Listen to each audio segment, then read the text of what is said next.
Olá, minhas crianças.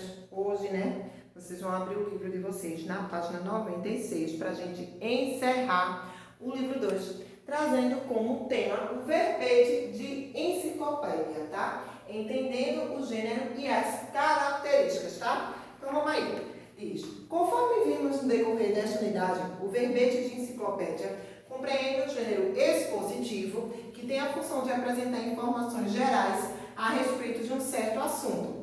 Trata-se de um gênero que pode ser veiculado tanto na forma impressa, por meio de livro, como no digital, por meio de sites da internet, por exemplo. Além disso, no verbete de enciclopédia, há a possibilidade de escolher que aspectos em relação à informação será privilegiado. Por exemplo, história, origem, finalidade, composição. Quanto à estrutura, os verbetes de enciclopédia são constituídos de algumas características importantes. Primeiro, podem apresentar alguns recursos gráficos, como imagem, uma fotografia, um esquema. Segundo, a linguagem é sempre objetiva e pode variar entre mais formal ou informal, dependendo do público-alvo.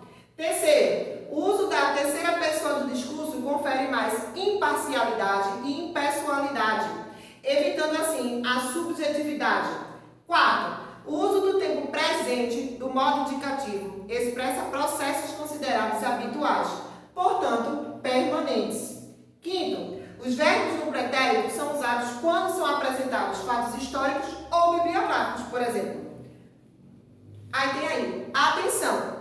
Um verbete de enciclopédia digital pode apresentar, além da praticidade da ferramenta da busca, os hiperlinks, que são caminhos possíveis de acesso a outras informações ao longo da leitura. Isto é, o leitor pode e deve decidir como será a sua leitura, se acontecerá de forma linear, sequencial ou permeada por informações, afins que podem agregar conceitos ou dados ao assunto abordado. Vamos observar? Tem aí, fotografia digitalizada. A definição: reprodução digital de uma imagem fotográfica convencional é obtida através da leitura da fotografia original, seja ela uma transparência ou uma ampliação, por um scanner que traduz todas as informações nelas contidas para a linguagem binária do sistema digital, certo? Digital fotografia. O termo destacado ampliação leva-nos a outra definição. E qual é a definição de ampliação? Imagem fotográfica de formato superior ao da matriz negativo ou dispositivo original.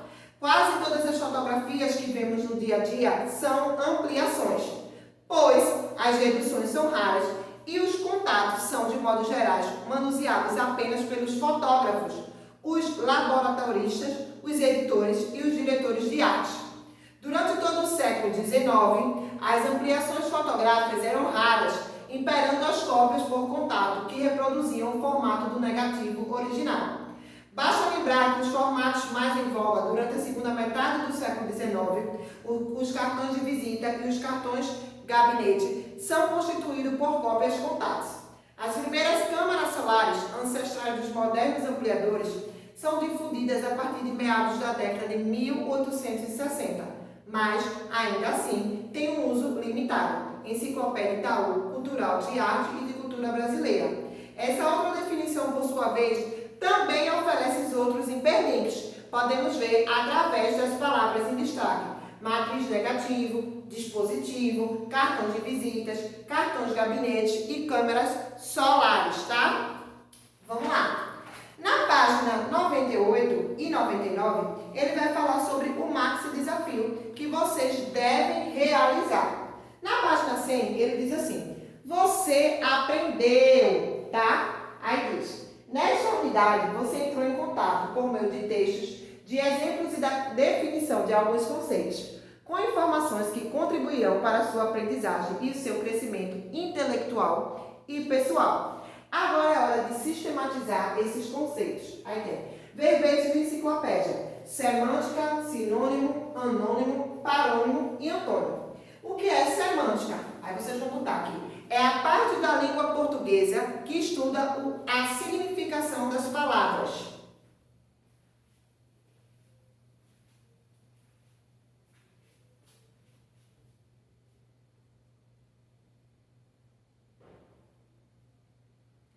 é a parte da língua portuguesa que estuda a significação das palavras.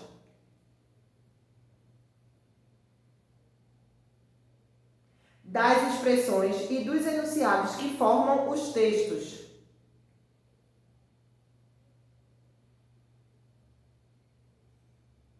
Das expressões e dos enunciados que formam os textos.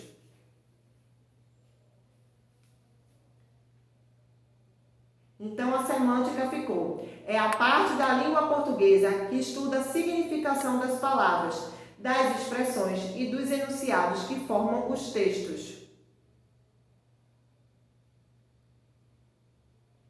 Os sinônimos agora são palavras que, quando empregadas em um mesmo contexto,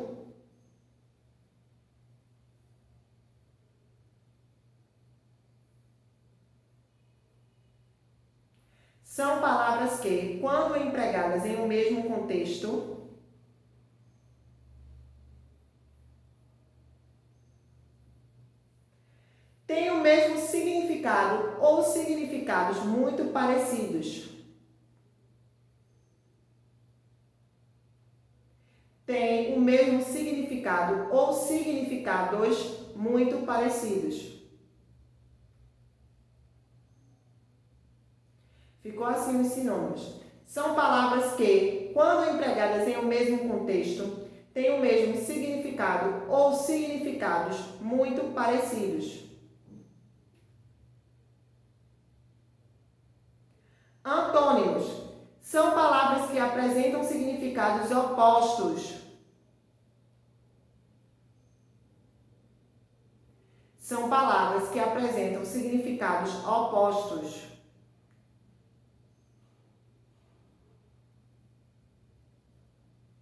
Contrários ou aproximadamente opostos.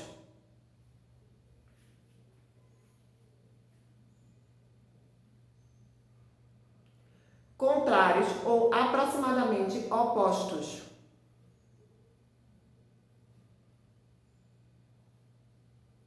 Os antônimos ficaram assim.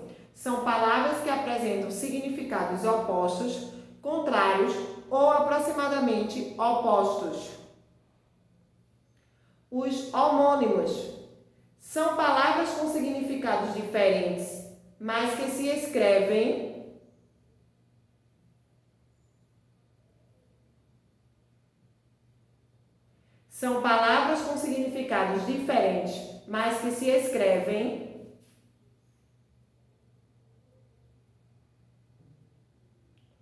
ou se pronunciam de modo idêntico ou parecido.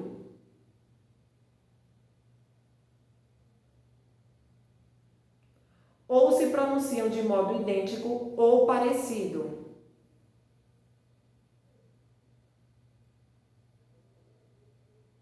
Os homônimos ficou assim. São palavras com significados diferentes, mas que se escrevem ou se pronunciam de modo idêntico ou parecido.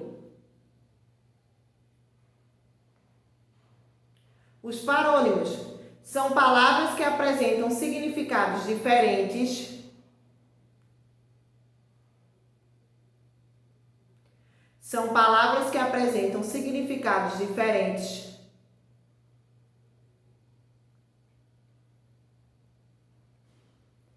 mas que são pronunciadas da forma parecida.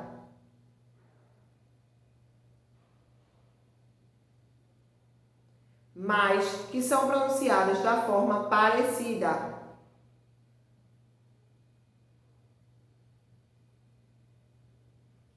Os parônimos ficou assim. São palavras que apresentam significados diferentes, mas são pronunciadas da forma parecida.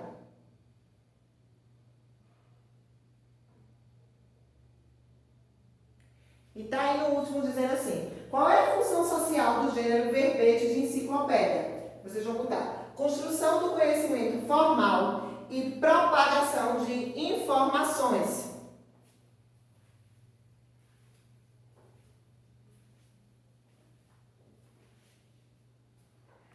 Construção do conhecimento formal e propagação de informações.